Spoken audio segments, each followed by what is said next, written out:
quiero hablarle de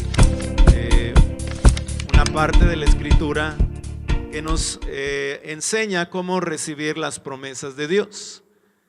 Acabamos de cantar ahora una canción acerca de recibir las promesas que Dios tiene para nosotros. La Biblia nos enseña que Dios tiene muchas promesas, grandes y preciosas promesas para nuestras vidas. Una promesa es una expresión de la voluntad o del deseo, ¿verdad?, de hacer algo por alguien. Entonces, cuando Dios nos está dando una promesa en la palabra, nos está expresando que Él tiene el deseo de hacer algo en nosotros.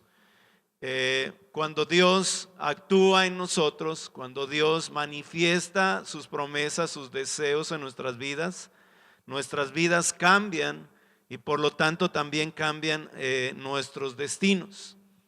Las promesas de Dios son muy importantes para nuestras vidas porque nos aseguran la intervención sobrenatural de Dios. Por eso que nosotros tenemos que estudiarlas, aprenderlas, memorizarlas, creerlas, vivirlas, ¿verdad? Recibirlas. Por ejemplo, quiero mencionarte unas que están ahí. La Biblia habla de muchas promesas. Yo solamente quiero mencionarte algunas que son puntuales y que son bien necesarias de una manera general. Por ejemplo, la Biblia nos habla en 1 de Juan 2:25 acerca de la vida eterna que Dios nos ha prometido en Cristo Jesús. Y dice la Biblia, y esta es la promesa que Él nos hizo, la vida eterna, ¿sí? La vida eterna es una promesa, es un deseo de Dios para nosotros. Número 2, en Ezequiel 36:26 dice: les daré un corazón nuevo y pondré un espíritu nuevo dentro de ustedes y quitaré de ustedes toda carne, ¿verdad?, de piedra, de corazón de piedra, y les daré un corazón de carne. Entonces Dios nos promete un corazón nuevo, un deseo nuevo en nuestro corazón. También Dios nos ha prometido el perdón, ¿sí? Es un deseo de Dios. En 1 de Juan 1:9 dice: si confesamos nuestros pecados, Él es fiel y justo para perdonar nuestros pecados y limpiarnos de toda maldad. También Él nos ha prometido el Espíritu Santo. En Gálatas 5:22 y 23, ¿verdad?, nos habla acerca del fruto del Espíritu de Dios. En el Salmo 34:4 nos habla de ser libertados del temor, que también es una promesa de Dios. Dice: busqué al Señor y Él me oyó y me libró de todos mis temores. En la Biblia también habla, ¿verdad?, de promesas de salvación para nuestros hijos. Por ejemplo, en Isaías 49:25 dice: y tu pleito yo lo defenderé y yo salvaré a tus hijos. ¿Cuántos dicen amén a esa promesa? Sí. Entonces es una promesa de Dios que podemos recibir, que Dios va a salvar y va a guardar a nuestros hijos. En Lucas 11:13 se nos promete el Espíritu Santo, ¿verdad? Él dice: cuanto más vuestro Padre Celestial les dará el Espíritu Santo a quien se los pidan. En Filipenses 4:19 nos habla de que nos da una promesa de que todas nuestras necesidades serán abastecidas. ¿Cuántos de los que están aquí tienen necesidades? ¿Sí? Bueno, la promesa de Dios dice que serán abastecidas. Dice: mi Dios pues suplirá todo lo que les falte conforme a sus riquezas en gloria en Cristo Jesús, ¿sí? Y también dice la Biblia en Salmo 84:11, se nos da la promesa de que ninguna cosa buena nos será retenida.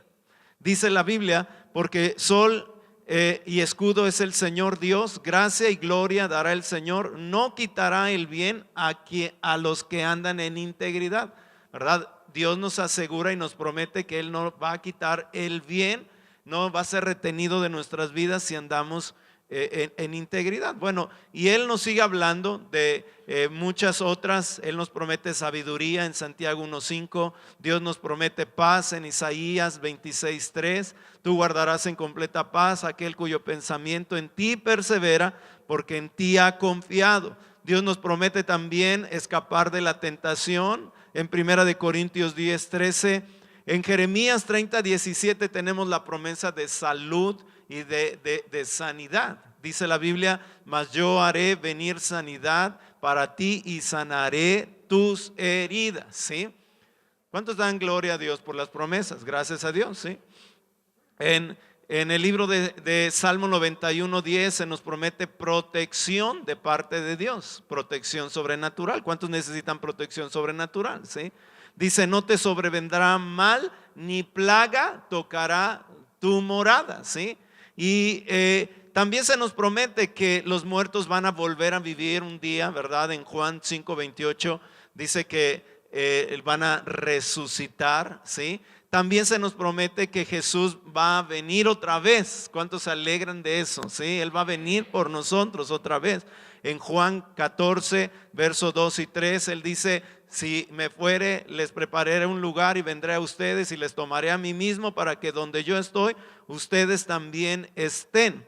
Y en Apocalipsis 21:4 dice que Él también, la Biblia, Dios habla que Él tiene el deseo, la voluntad, ¿verdad? Como una promesa de que la muerte, la aflicción y el dolor se terminen, ¿sí? Entonces, estas son algunas de las promesas que Dios nos da, ¿verdad? Solamente mencioné rápidamente. Tú puedes buscar en la escritura, leer en la Biblia, porque ese es el propósito de mencionártelas así rápido, ¿ok? Sino que tú las busques, ¿ok? Que tú las encuentres. Es el deseo de Dios para tu vida, es el anhelo de Dios para tu vida, es la voluntad de Dios para nosotros, ¿sí? ¿Y cuántos saben que siempre que Dios cumple algo, Él siempre lo va a cumplir? ¿Cuántos lo saben? ¿Sí? Si no, mira, dice la Biblia en 2 Corintios 1:20. Dice, pues todas las promesas de Dios se cumplieron en Cristo con un resonante sí, y por medio de Cristo nuestro amén, que significa sí, se eleva a Dios para su gloria, ¿sí? Entonces dice la Biblia que todas las promesas Dios las cumple, ¿verdad? Porque ya fueron cumplidas. A ver si me explico con esto. Dice la Biblia que todas las promesas de Dios se cumplieron en Cristo. ¿En quién se cumplieron las promesas? En Cristo Jesús, ¿sí? Entonces, ya ya están ahí, ya hay cumplimiento de ellas, ¿sí? No solamente las que se referían a Jesús, sino todas las que mencionamos y muchas más que necesitamos, pero solamente esperan ser recibidas. ¿Qué esperan? Que tú y yo las recibamos. Ya están ahí, las promesas de Dios ya están, ya se cumplieron en Jesús, ¿sí? Y solamente se necesitan recibirlas. Es como cuando tú compras algo, ¿verdad? O alguien te envía algo por correo, ¿sí? Y bueno, pues ahí lo vas checando, ¿no? Pues es que me enviaron esto, compré esto por correo y miras ahí, ahí en la página que te dan y ves que ya está en tránsito, es que ya salieron del lugar, ¿verdad? Donde las compraste, donde las adquiriste y ya están en tránsito, están en viaje, están en el ambiente, ¿sí? Y cuando llegan a su destino, ¿verdad? Si te ha tocado, ¿verdad? El mensajero toca, si estás en casa, pues sales, ¿verdad? Para recibirla. Si no estás ahí, ¿sí? En casa te dejan un papelito, ¿verdad? Y están en stand-by, pero las promesas ya están ahí. ¿Sí me explico? Ahora, ¿qué necesitas cuando por fin te contactas, ¿verdad? Con el lugar o con el mensajero. ¿Qué necesitas para recibirla? Necesitas identificarte, ¿no? Necesitas tener una identificación clara, ¿verdad? Ahí tu identificación, ¿no? Y luego necesitas firmar, ¿verdad? Ese recibo que te dan, ¿sí? Para que te sean entregadas. Tú tienes esa fe de que cuando te identificas, sacas tu credencial, ¿verdad? Y dices yo soy, ¿verdad? Y firmas, el mensajero va a tomar el paquete y te lo va a entregar, ¿sí? ¿Sabes? En lo espiritual pasa algo similar. ¿Sabes? Dios ha determinado que sus promesas lleguen a ti, pero necesitas identificarte. ¿Y sabes qué necesitas? En la Biblia se llama, ¿verdad? Si en lo natural se llama la credencial del lector, en la Biblia se llama tú y fe. ¿Está aquí? Y fe. Esa es tu identificación para que recibas las promesas de Dios. Mira lo que dice Hebreos 6, 11 y 12. Dice: queremos que cada uno de ustedes siga esforzándose así toda la vida, hasta que vean completamente realizada su esperanza. No queremos que se vuelvan perezosos, más bien sigan el ejemplo de los que reciben las promesas de Dios, porque tienen fe. ¿Y qué tienen? Tienen su fe. Voltéate con el que está junto y dile: fe. No, dile fuerte: fe. Y eso es lo que yo quiero hablarte en esta mañana, porque todas las promesas ya son sí en Cristo Jesús. Ya todas las promesas nos han sido dadas, pero nosotros tenemos que tener fe para recibirlas. Ahora, es bien importante ahora, ¿verdad?, que nosotros miremos qué es la fe. Porque a veces nosotros confundimos la fe de la Biblia a lo que nosotros pensamos, ¿verdad?, que lo hay en nuestras vidas. Y eso es bien importante, porque la fe no es un sentimiento. A veces basamos nuestra fe en lo que sentimos, y a veces sentimos, ¿verdad?, algo, nos emocionamos con cosas y pensamos que es Dios, y muchas veces dentro de esa emoción no está Dios y no sucede nada. Es que estoy emocionado, ¿verdad? Tengo esta emoción, este sentir, ¿verdad? Y piensas que es fe y al final no lo es. O a veces también pasa que no sientes nada, ¿no? Y dices: pues Dios no debe de estar aquí, ¿verdad? Dios no está conmigo, yo no lo estoy sintiendo. Te empiezas a deprimir, te empiezas a angustiar, empiezas a pensar toda clase de cosas, porque estás basando tu fe en tus sentimientos. Y los sentimientos no ayudan mucho a la fe, porque cuando nos basamos en ella, ¿verdad?, en los sentimientos, nosotros somos presa fácil de la condenación. Es que no siento nada, es que no está pasando algo, es que no siento a Dios en mi vida, es que no siento esto, ¿verdad?, no siento aquello. Y entonces nosotros nos condenamos por no creer, ¿verdad?, por sentir que no estamos creyendo, y nos desilusionamos y nos apartamos de Dios. Pero esa no es la fe que habla la Biblia. Aunque muchas veces, ¿verdad?, la fe va acompañada de estas cosas, pero no necesariamente están basadas exclusivamente, nuestra fe está basada en nuestros sentimientos. Vamos a mirar la definición de fe que da la Biblia, porque eso es bien importante para nosotros. La Biblia dice en Hebreos 11:1, dice: es pues la fe, la certeza de lo que se espera y la convicción de lo que no se ve. Entonces la Biblia ya pone dos ingredientes bien importantes que se complementan mutuamente y hacen fuerte nuestra fe. Y dice que estas dos cosas, estos dos ingredientes, es la certeza y la convicción. Diga conmigo: certeza y convicción. Una vez más: certeza y convicción. Una última vez: certeza y convicción.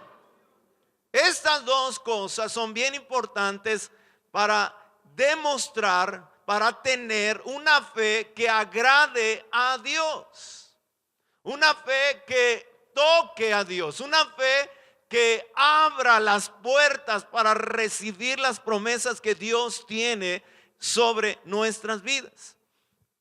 Y sabes, estas dos cosas, la certeza y la convicción, siempre nos van a ubicar en el lugar y en el tiempo correcto para recibir las promesas de Dios.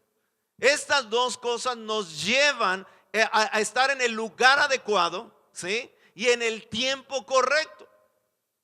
Por eso te decía que a veces viene el mensajero a tu casa, compraste algo, ¿verdad? Y toca la puerta y resulta que no estás, ¿sí? Y la promesa, ¿verdad? Lo que el paquete, el regalo, lo que compraste, ¿verdad? Está ahí, ya es tuyo, pero no estuviste en ese lugar, ¿sí? Y así son estas dos cosas. Nos van a nos van a ubicar en el lugar correcto y en el tiempo correcto para recibirlo. Ahora, déjame darte una definición de lo que es certeza y convicción. Dice el diccionario que certeza es el conocimiento claro y seguro de algo. Algo muy sencillo, ¿sí? Algo muy claro, ¿no? Porque a veces decimos, es que yo no tengo certeza. No, la certeza solamente es el conocimiento claro y seguro que tú tienes acerca de algo, ¿sí? Por eso, cuando se habla de certeza, se habla de algo, ¿verdad? Claro en tu corazón, en tu mente, dentro de ti, que no alberga ningún tipo de duda, ¿sí? Yo tengo certeza de esto, ¿no? Por ejemplo, dice la Biblia en Job 19, 25 y 27, dice, pero en cuanto a mí, sé que mi Redentor vive y un día por fin estará sobre la tierra, y después que mi cuerpo se haya descompuesto, todavía en mi cuerpo veré a Dios. Yo mismo lo veré. Así es, lo veré con mis propios ojos. Este pensamiento me llena de asombro. Job tenía una certeza acerca de Dios. Él estaba un conocimiento seguro, ¿verdad? De algo de Dios. Él dice, yo sé que mi Redentor vive. Ahora, Job, se dicen los estudiosos que fue el primer libro que se escribió, el más antiguo. Y Jesús todavía no había nacido. Y él está hablando de muchos años atrás, muchísimos años atrás, teniendo una certeza en su corazón, ¿verdad? En su vida, acerca de su Redentor. Yo sé que mi Redentor vive. Y un día dice, después de que yo termine, ¿verdad? De estar en esta tierra y mi cuerpo se haya descompuesto en la tumba, ¿verdad? Yo sé que todavía en mi cuerpo veré a Dios. Él tenía una certeza de la resurrección, doctrinas que todavía no se hablaban con toda claridad, pero había una ¿qué? Certeza. Por eso es bien importante, por eso Dios habla en la fe y dice, la fe necesita certeza de lo que se espera, un conocimiento seguro de algo hacia adelante. Esa parte, ¿verdad? Es de las cosas que agradan a Dios, que uno esté creyendo a Dios acerca de cosas futuras que ni siquiera tenemos idea, que ni siquiera han subido a nuestro corazón, ni nos imaginamos, pero tenemos una certeza, ¿sí? Lo segundo es la convicción. Y la definición de convicción es el convencimiento que se tiene sobre algo. Parecen sinónimos, pero cuando yo lo estaba estudiando, estos dos términos se complementan. Hay veces que podemos tener certeza, pero no estamos convencidos plenamente. Cuando se tiene una convicción, ¿verdad? Es bien importante porque la convicción en nuestras vidas es lo que nos lleva o lo que nos motiva, ¿verdad? Para llevar a cabo determinadas acciones para lograr el objetivo. Mientras la certeza, ¿verdad? Es el conocimiento de algo, la convicción te lleva a accionar con respecto a ello. ¿Sí me estoy explicando? Certeza y convicción. Diga conmigo certeza y convicción. Esto es la fe en la Biblia. Por ejemplo, yo sé que conoces la historia de la mujer de flujo. Esta mujer que tiene varios años enferma. y que ha buscado en todos lados una ayuda, ha buscado en médicos y en todo lo que puede, porque tiene una enfermedad grave. Su dinero se lo ha gastado tratando de buscar una respuesta, y dice la Biblia que no la había encontrado. Antes le iba peor. Pero un día oyó hablar de Jesús. Un día oyó, ¿verdad? Que Jesús era el sanador, los milagros que él hacía, y algo se despertó en ella. ¿Sabes qué fue? Fe. Y entonces cuando tuvo la oportunidad, ¿verdad? Porque Jesús estaba pasando por ahí, la Biblia dice que ella pensó, ella tuvo una certeza: si tan solo puedo tocar su manto, ¿seré qué? Sana. Una certeza, una convicción, un conocimiento, ¿verdad? Acerca de algo. Si tan solo puedo tocar el manto de Jesús, voy a ser sana. Y luego se sumó la convicción.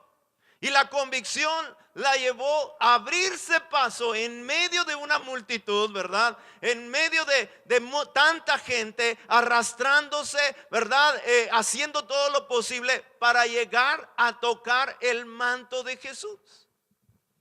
Y dice la Biblia, usted ha leído la historia, que cuando tocó el manto de Jesús, inmediatamente, dice la Biblia, recibió, ¿verdad?, una intervención sobrenatural sobre su cuerpo. La enfermedad se fue. Ella sintió, quedó sana. Ella supo en su corazón, en su cuerpo, dentro de sí, que esa enfermedad por 12 años, que era una enfermedad tremenda, una enfermedad de flujo, ¿sí? Dice, se secó, se paró.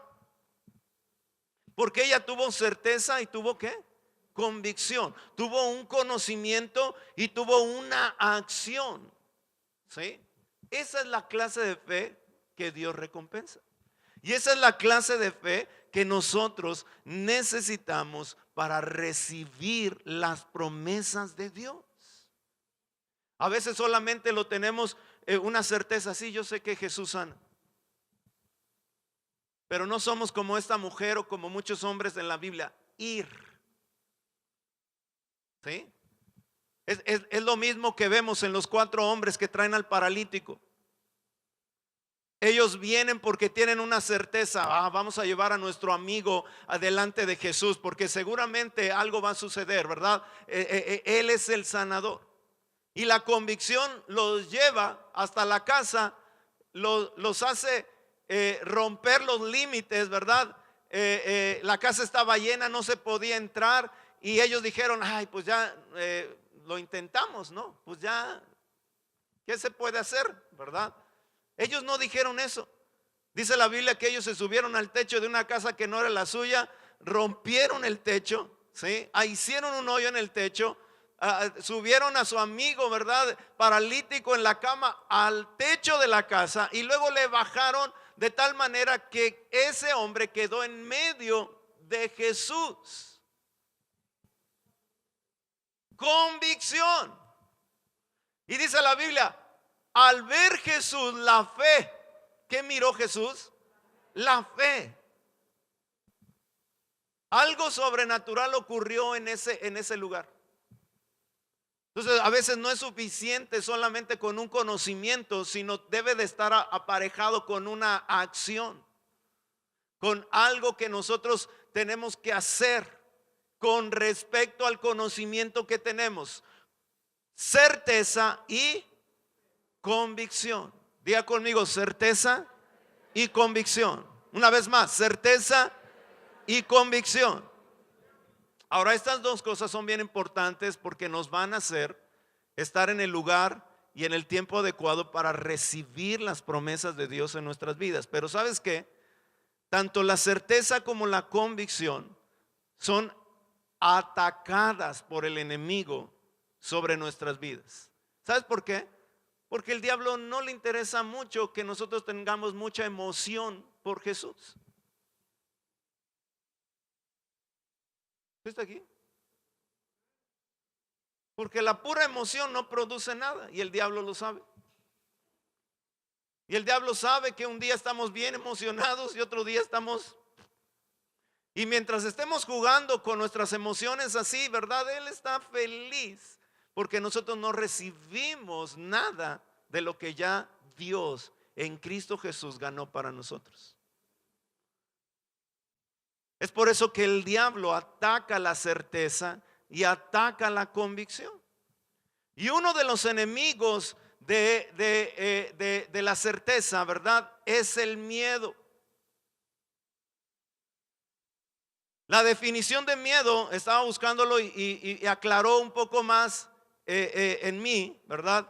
Porque dice que el miedo es la perturbación angustiosa del ánimo por un riesgo o daño real o imaginario.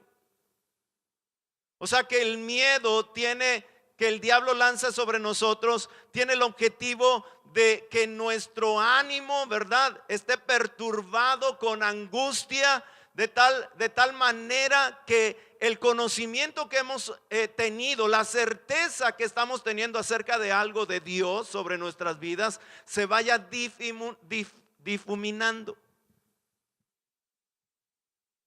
¿Sí está aquí? Cuando nosotros dejamos entrar el miedo en nuestras vidas, en nuestras mente, ¿verdad?, en nuestros pensamientos, nuestras emociones, va cambiando, va haciendo que cambie paulatinamente nuestra seguridad o la certeza del conocimiento de Dios. Y cuando el miedo va ganando ventaja sobre nuestras vidas, ¿verdad?, en nuestra confianza con Dios, el miedo llama a su hermana la duda. ¿Está aquí?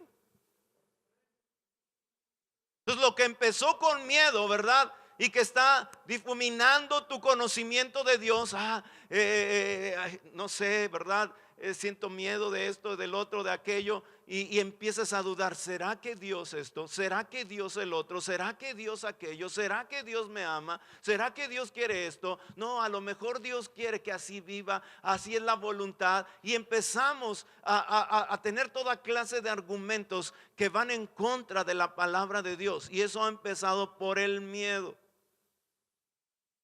¿Sí? ¿Sí está aquí? Hay un ejemplo en la Biblia muy claro. Se nos habla en la Biblia en Primera de Reyes 19 del profeta Elías.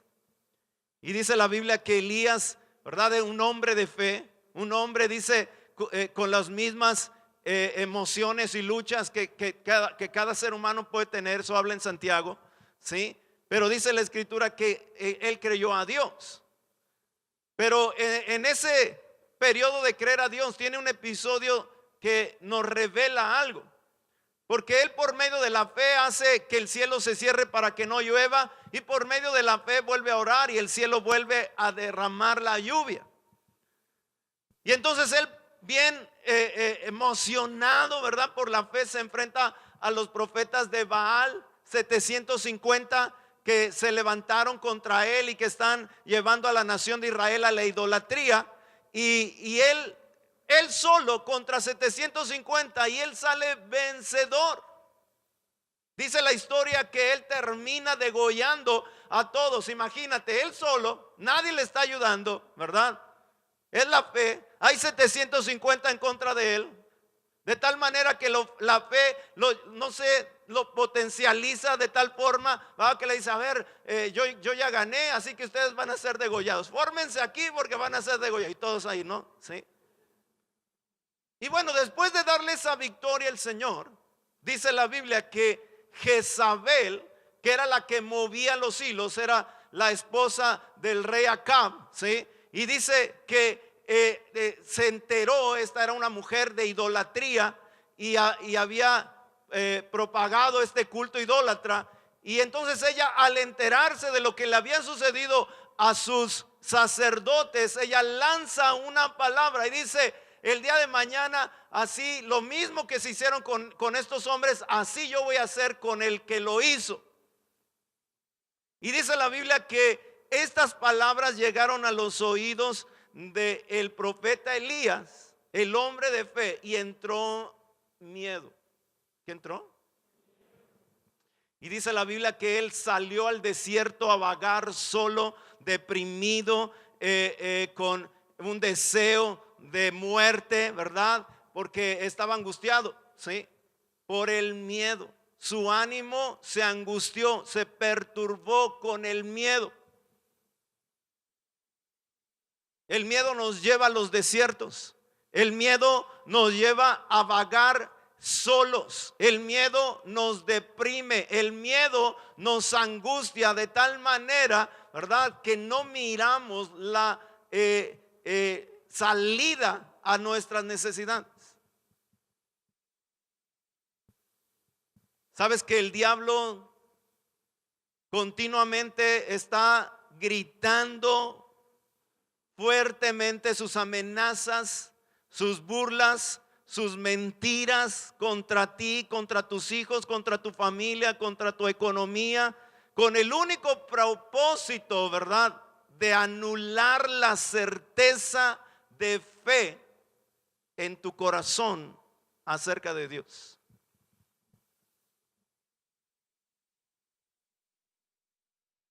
Eso es lo que le sucedió a la nación de Israel. Goliat salió y empezó a gritar en la mañana y en la tarde: hey, denme uno, yo, ¿verdad? Y Goliat, usted sabe, es un tipo alto, fuerte. Y dice la Biblia que todo el ejército de Israel, cada vez que salía Goliat a arengar al pueblo con estas palabras, todo el ejército, los soldados profesionales de Israel, ¿sí?, salían a esconderse. Hasta que un jovencito llamado David, 17 años, sin miedo, con una certeza en su corazón acerca de Dios, un conocimiento de Dios, un jovencito que cuida ovejas en el campo y que aprendió a defender las ovejas de los lobos, de los osos, de los leones, con una honda y unas piedras solamente, ¿sí? No se va a intimidar frente a un hombre que solamente, ¿verdad?, está arengando, hablando. Y dice la Biblia que cuando nadie quería pelear contra Goliat, ¿sí?, él se levantó, él salió, todo el mundo se burló, todo el mundo dijo: tienes algo en tu corazón, ¿verdad? Eres un fanfarrón, nos quieres presumir, pero tú no puedes, no has sido soldado, ¿verdad? Y ta. Y David dijo: conmigo está el Dios de Israel. Yo voy a ir y yo voy a pelear con él. Y cuando se enfrenta con Goliat, dice: tú vienes a mí con espada y lanza, pero yo vengo a ti en el nombre del Señor de los ejércitos. Él me dará la victoria. Yo te voy a vencer, yo te voy a matar y yo te voy a cortar la cabeza. Certeza. Di conmigo: certeza. Por eso el diablo desata toda clase de cosas en contra de nosotros para que tengamos miedo.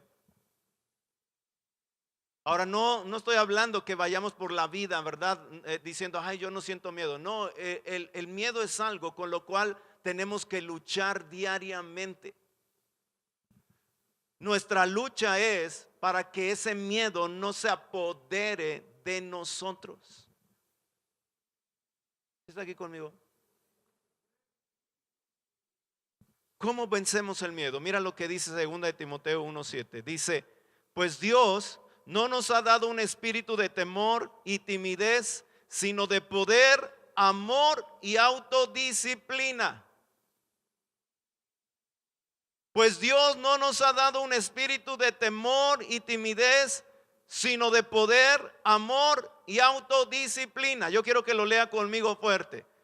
Diga: pues Dios no me ha dado un espíritu de temor y timidez, sino de poder, amor y autodisciplina. Entonces la Biblia nos enseña que el miedo es espiritual, es un espíritu que se levanta en contra de nosotros para aprisionarnos, nuestra mente y nuestras emociones. Así que cuando la Biblia nos habla con estos términos acerca del miedo, nos da a entender que como es un espíritu, nosotros también podemos tener el poder de echarlo fuera en el nombre de Jesús. ¿Cuántos lo creen en esta mañana?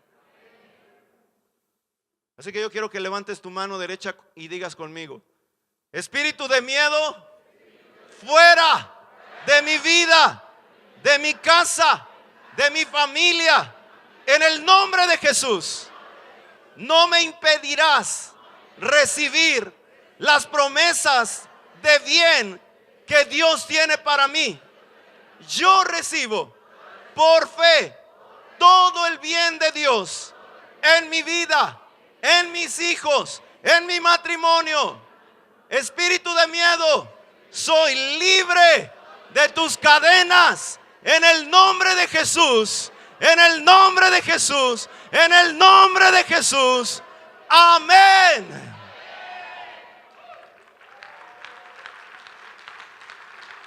Si le vas a aplaudir al Señor, hazlo fuerte.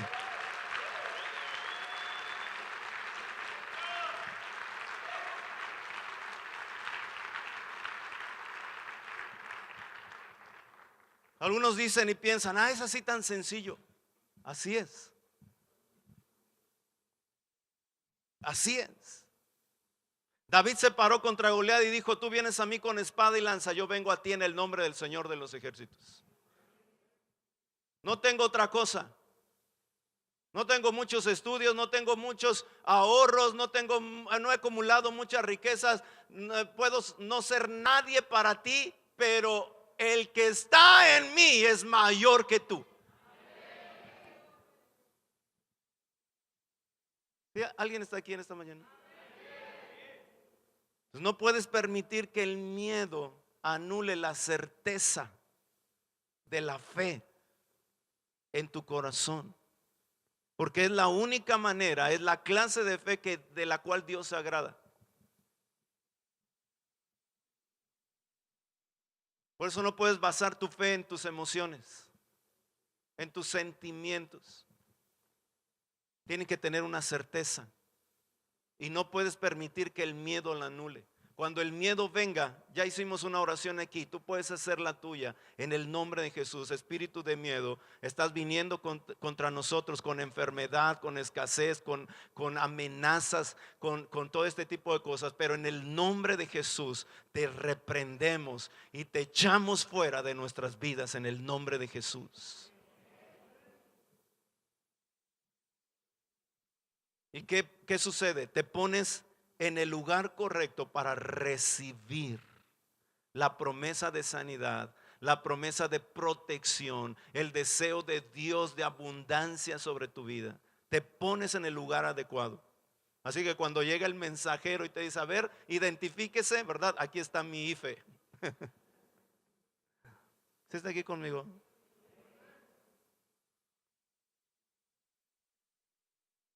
Porque tú no puedes convencer a Dios: es que yo tengo tantos años de cristiano y ya enséñame tú.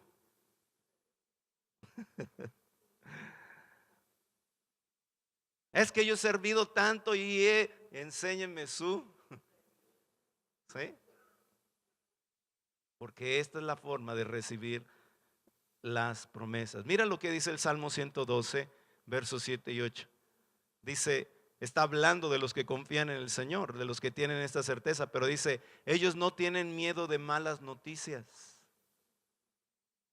Los hijos de Dios no debemos temer las malas noticias.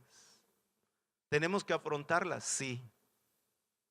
Tenemos que hacerles frente, desde luego. Tenemos que darles la cara, claro que sí. ¿Sí me estoy explicando en esta?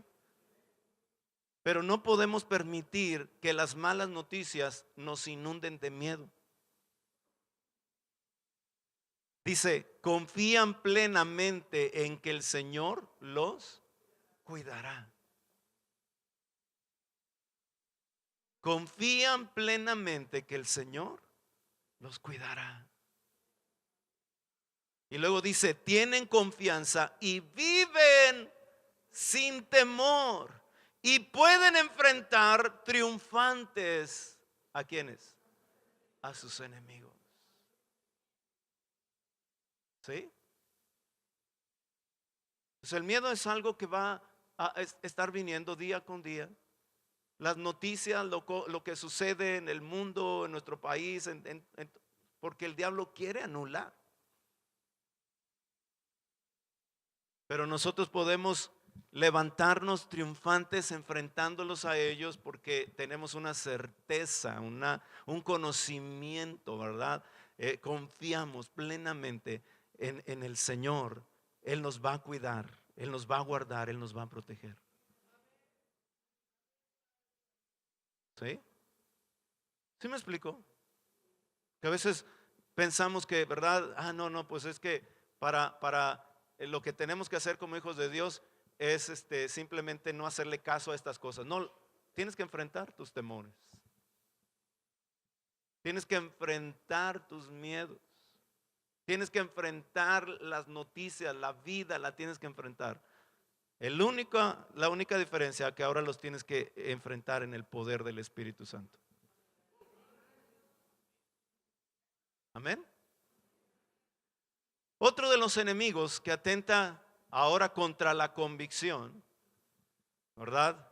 Que quiere hacer que nuestra convicción, porque ya hablamos que convicción es acción, es la motivación que te lleva a accionar de lo que crees. ¿Sí? Y entonces uno de los enemigos que se levantan para anular la convicción en nuestras vidas es la pereza o la desidia o la flojera.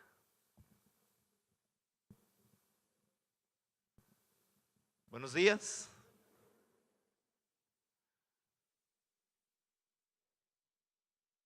¿Sabes que la pereza es como la kriptonita contra nuestra fe? Es lo que va carcomiendo, quitando, chupando, ¿verdad? El poder de nuestra fe.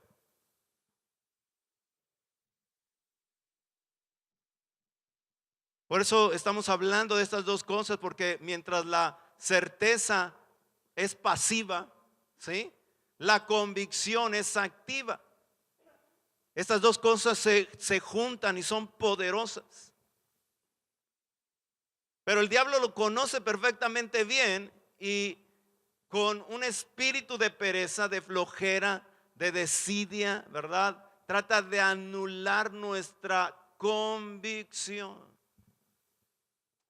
¿Sabes qué? La Biblia, el diccionario define como pereza la debilidad o la lentitud en las acciones. Eso me llamó mucho la atención, porque es la debilidad o lentitud. Esa es la definición, ¿sí? Y se dice que cada vez que un ser vivo realiza una acción gasta energía. Y dicho gasto, ¿verdad? Está justificado ya sea de manera inmediata o futura por lo que se espera a recibir a cambio de este accionar. Así que si una persona prefiere quedarse en reposo para no gastar energía, ¿verdad? Está rechazando el beneficio que obtendrá de manera inmediata o de manera futura. Y eso se define como pereza. ¿Hay alguien aquí en este? Regálele una sonrisa al que está junto de usted.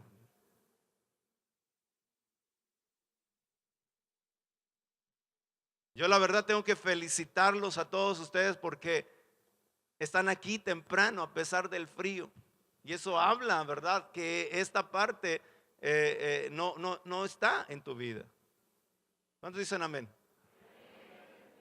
Pero solamente lo estoy hablando por conocimiento, ¿ok?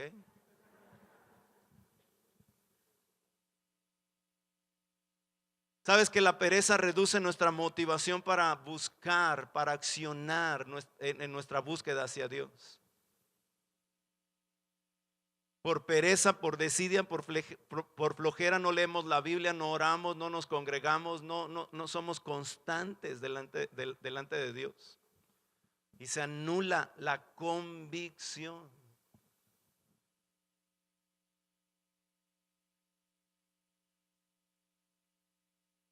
Mira lo que dice la Biblia acerca de la pereza, ¿ok? Voy a leerte unos versículos. Usted anótelos, después lo puede leer y estudiar. Proverbios 10:4. Dice: los perezosos pronto se empobrecen, los que se esfuerzan en su trabajo se hacen ricos. Proverbios 20:4. Los que por pereza no aran en la temporada correspondiente no tendrán alimento en la cosecha. Proverbios 21:25. Por mucho que desee, el perezoso acabará en la ruina, porque sus manos se niegan a trabajar. Romanos 12:11. Nunca sean perezosos, más bien trabajen con esmero y sirvan al Señor con entusiasmo. ¿Está aquí? La pereza se vence con la diligencia. Y aunque es espiritual, ¿verdad? Para el caso de la pereza, no es que solamente la echamos fuera de nosotros. ¿Está aquí conmigo? Porque podríamos otra vez hacer una oración, ¿verdad? De espíritu de flojera fuera de nuestras vidas. ¿Sí está aquí? Es una buena oración. Es espiritual. Pero una vez que sale la pereza, ¿sí? Hay algo que nosotros tenemos que hacer. Y eso se llama diligencia. Diga conmigo, diligencia. La diligencia está definida así. Dice, es una persona, bueno, la diligencia se mira en una persona que actúa o obra con gran interés, con esmero, con eficacia para la realización de sus tareas, de sus trabajos o de sus encargos. ¿Está aquí conmigo? Y la Biblia se nos da un ejemplo de ello. José, el soñador. No me da tiempo contar toda la historia. Usted sabe, él es un joven, es llevado, tratado de matar por sus propios hermanos. Al final es vendido como un esclavo. Va a dar a la casa de Potifar. Y dice la Biblia, cuando usted lo lee en el libro de Génesis, se dará cuenta que dice que Dios estaba con José. Pero se nos habla que José era diligente. Y aunque está como esclavo, ¿verdad? Él es diligente. Y el amo se da cuenta, Potifar se da cuenta que Dios está con José. Y en todo lo que hace José prospera por la diligencia. Y luego dice que tiene un problema ahí, ¿verdad? Y va a dar a la cárcel, un problema con la esposa de Potifar, porque él no cede ante las pasiones de ella y va a dar a la cárcel. ¿Y sabe qué hace en la cárcel José? Es diligente. Y ahí, aunque está preso, ¿verdad? Ya viene de ser esclavo, viene de ser de sufrir un atentado de muerte de sus propios hermanos, ser vendido como esclavo, estar como esclavo, ¿verdad? En una casa, sufrir el acoso de la esposa. Él es diligente, va a dar a la cárcel, ¿verdad? Y nosotros podríamos decir, esto es bien injusto.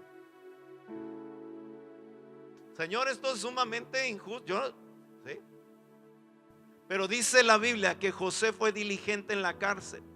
Y el carcelero se dio cuenta que Dios estaba con José, porque todo lo que hacía José en la cárcel prosperaba. De tal manera que el carcelero le dijo: mira, aquí está la administración de la cárcel, llévala tú, ¿verdad? Porque tú eres muy bueno para eso.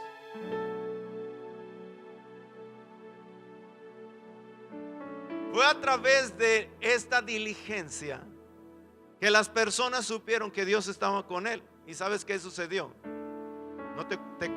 Me salto muchos aspectos importantes, pero dice la Biblia que José terminó siendo el segundo, ¿sí?, en un país extranjero, en un momento y en una situación difícil.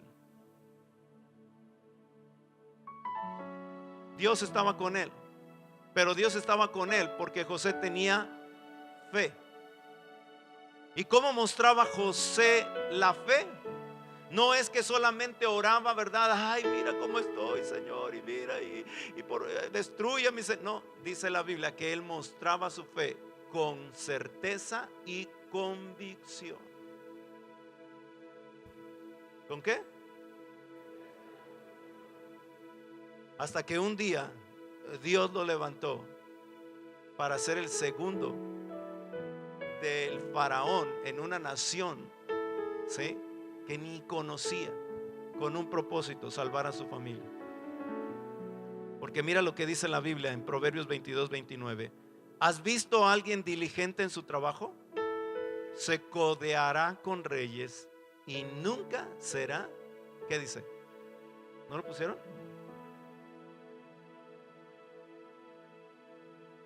En la Nueva Versión Internacional, ¿lo puedes poner?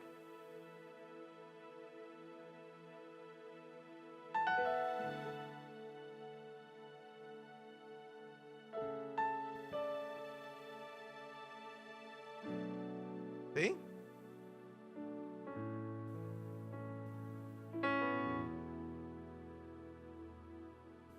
¿Has visto a alguien diligente en su trabajo? Se codeará con reyes. ¿Y qué dice?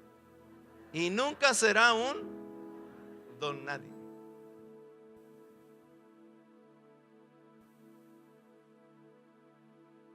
Mi amado, la manera de recibir las promesas de Dios es a través de la fe. Dios ya las hizo posibles en Cristo Jesús. Ya están. Es más, en esta mañana están tocando, el mensajero está tocando a la puerta.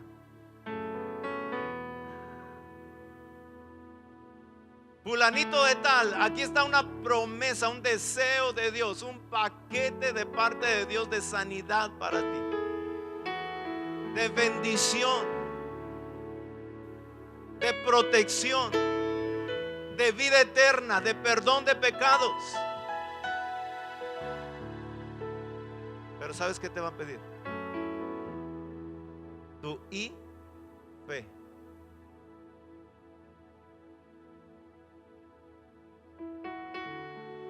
Certeza y convicción. Diga conmigo: certeza y convicción. Y yo creo que en esta mañana hay mucha gente aquí con estos dos ingredientes para producir una fe poderosa. Y van a recibir la promesa de Dios. La semana pasada se me acercó una mujer, hija de unos servidores con nosotros, y estaba muy emocionada junto con sus padres y su hija, porque ella durante el año pasado y los años atrás no tenía trabajo y estaba confiando y orando y haciendo todo lo que podía. Y hace 3 domingos estamos predicando acerca de recibir de lo que Dios va a hacer. Y ella lo creyó en ese domingo, y en los siguientes días ella me dijo el domingo: sucedió algo que hasta miedo me dio, porque fui a pedir trabajo y me dijeron que sí, me dieron los días como yo los había pedido, el salario, me dieron todo. Y me dijo: estoy muy agradecida con el Señor, pero estoy tengo hasta miedo de lo que sucedió tan rápido. Porque la Biblia dice que los que tienen fe van a recibir las promesas de Dios. ¿Estás listo para recibir las promesas de Dios?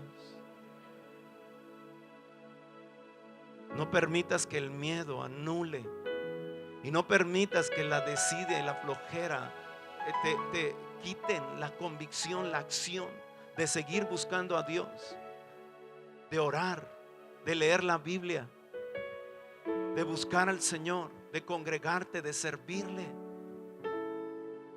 Porque esa es la única razón. Los demás son argumentos que tratan de disfrazar, ¿verdad?, nuestro la decisión que a veces decimos: es que no puedo servir al Señor porque tengo mucho trabajo, tengo esto, me tengo que acostar temprano, es muy de mañana. Se llama, ¿cómo se llama? Pereza. Porque la Biblia dice en el libro de Isaías que Dios le da las fuerzas al que no tiene. ¿Está aquí conmigo? Pero la única manera de poder recibir las promesas es con certeza y convicción, con una seguridad acerca de algo y con una acción correspondiente acerca de ello. ¿Sí?